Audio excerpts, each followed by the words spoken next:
Hi, today I want to do a review of the Seabird 4K action cameras, and we will take a look at the benefits and the drawback of this camera.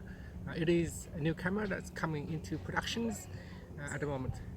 Okay, now this is a brand new product coming into the market. It is currently in productions, kind of like testing and production stage. And it is a 4K action camera, so you can record it in 4K videos at a maximum of 30 FPS. Now the cover here is made from hard plastics.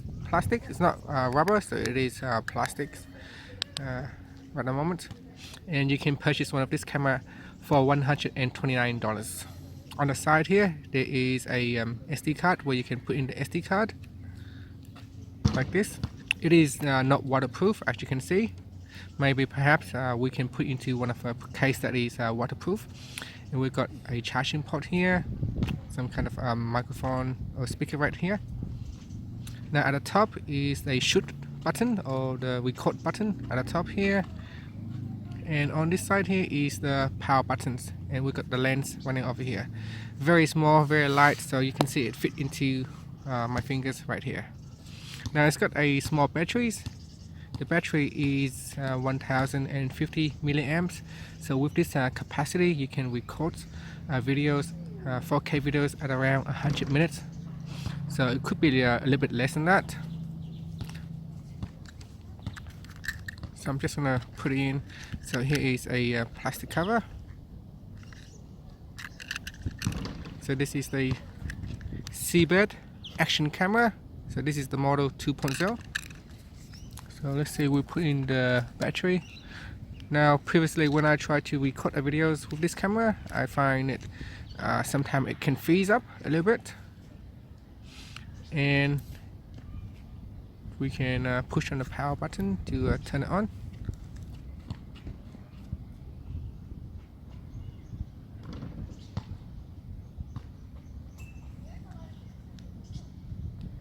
So I just need to press on that button as well to turn on the screen. Now the battery can deplete quite a bit even when the screen is off. I just had it charged up to 88%. It kind of frees 88%, and the battery doesn't seem to be charging up to 100%, so it could be improved in the future versions. So there is a lock, so when we press on the button, the screen gets lock up, so that if you put it in the pocket, it doesn't get accidentally recorded. So if you go through the settings here, you can see we can connect to a Wi-Fi.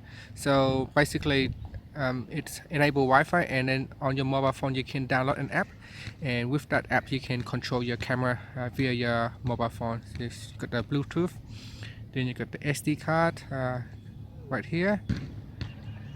So you can tap on the back button to go back. Then you get language, so you can choose different languages. So there's 2 languages only at the moment, English or Chinese. If I tap on the back key to go back, then you can change the LCD brightness. There's beeps options, LEDs on. We got the screen auto lock set for 30 seconds, so we can set the auto screen lock. Then they got the charging recording. Then you guys got the grid. You can turn it on or off. You can also enable, disable watermark here, and also you can also add a timestamp on this device. And if you want to know more about the device info, we can tap on that. And over here it's a model version 1.0. On the stickers it's a version 2.0, so some printing mistake there. And you can do a camera reset or factory reset. And then if you go into cameras, then you can do different things with cameras: photos, burst shot. We can set a timer, lapse photos. We can change the resolutions. At the moment I think it's on the highest resolutions, so you can choose between 8 megapixel or 12 megapixel. So if we tap on the back key, so we can do lapse photos. We can set a timer, burst shot, and you can do a HDR all night. That function seems to be disabled for photo. Then we can change the shutters, speed, ISO, white balance. EV shutter, which is set to auto, sharpness, saturations, brightness, and then finally we can go into the settings.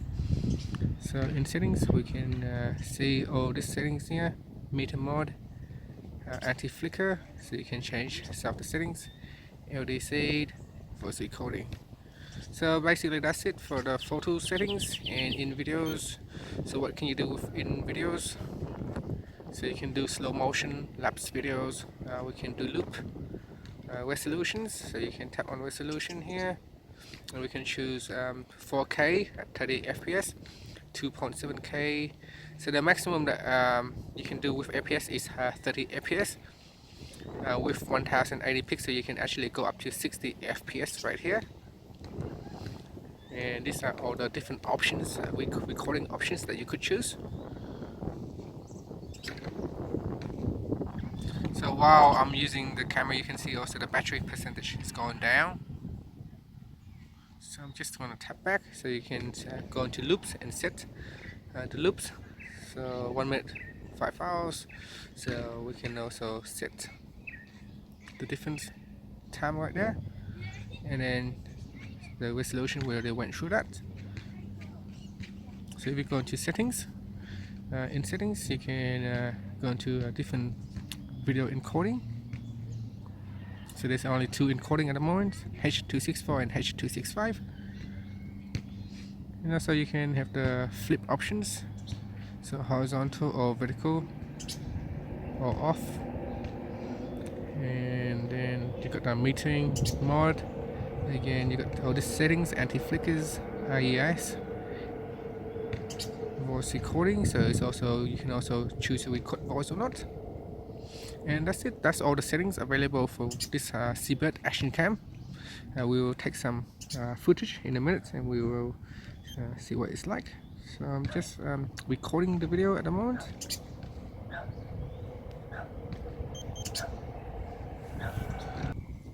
Now this camera has a wide angle length of 155 degrees, so you can see it's when we're recording right here.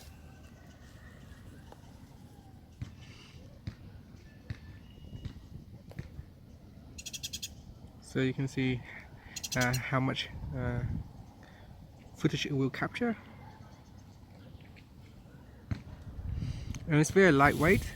So looking at the weight of the camera, it's 54.5 grams only, so you can basically put it in your pocket, not really feeling the weight on your body. Okay, I will plug into my gimbals, G5 gimbals, and we'll give it a go and see how well it will record for the videos, and I will include the footage for you to see.